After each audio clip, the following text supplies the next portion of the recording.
சூப்பரான நம்ம வீட்டில் பருப்பு குழம்பு ரெடி ஆயிடுச்சு. இப்போ மல்லி இலை போட்டு கடைசியில் இறக்கிக்கலாம்.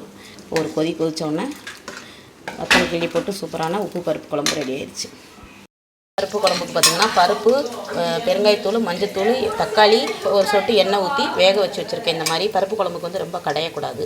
இப்போ இந்த பக்கம் பார்த்திங்கன்னா இது 3 ஸ்பூன் எண்ணெய், கடுகு, உளுந்தம்பருப்பு, அதுக்கப்புறம் பார்த்திங்கன்னா ஜீரகம், மிளகு, பூண்டு தட்டி போட்டிருக்கேன், வரமிளகா, வெங்காயம் போட்டு கருவேப்பிலை.